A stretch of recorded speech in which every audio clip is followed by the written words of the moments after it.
Ciao a tutti, oggi preparo una torta cremosa con tante mele e crema pasticcera, senza olio, senza burro, ma buonissima.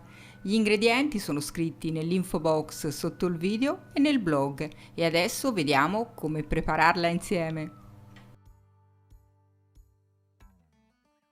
Ho preparato la mia crema pasticcera, trovi la ricetta nell'info box e nelle schede video.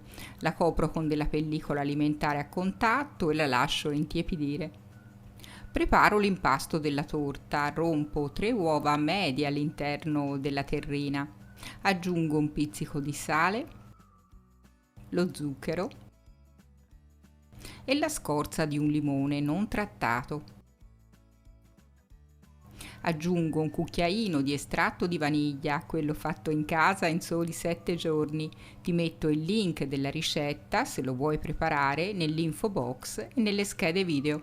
Lavoro il tutto con lo sbattitore elettrico per un paio di minuti. Aggiungo il latte e di seguito la farina, setacciandola.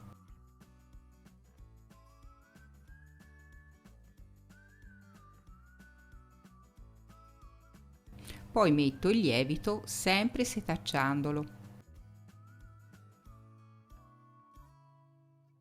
Mescolo il tutto con la spatola facendo integrare la farina.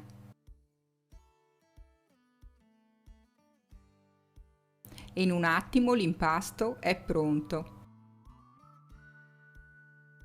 Adesso sbuccio le mele. Ne occorreranno 2 grandi oppure 3 piccole. Le divido in 2, poi in 4 spicchi, in seguito le privo del torsolo e le sbuccio. Taglio le mele a pezzettini, poi le inserisco nell'impasto e mescolo bene.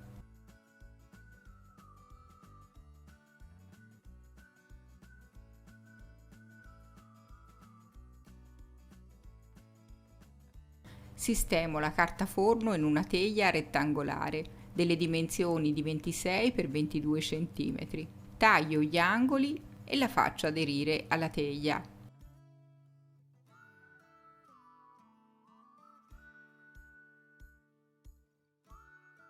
Verso l'impasto nella teglia e lo livello con la spatola.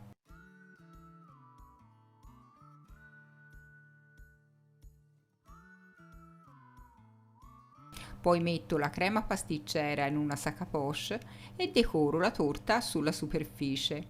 Finisco tutta la crema, magari ripassando nelle strisce già fatte.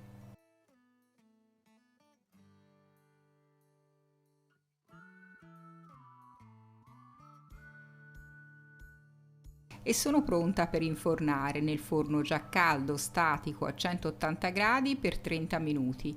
Metto la teglia nel livello intermedio del forno.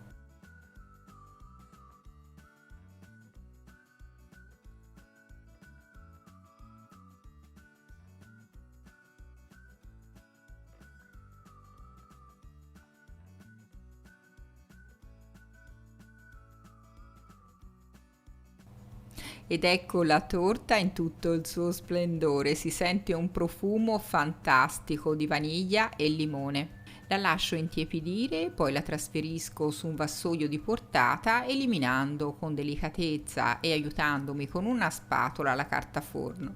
La spolverizzo con un leggero strato di zucchero a velo per non coprire la decorazione e posso servire.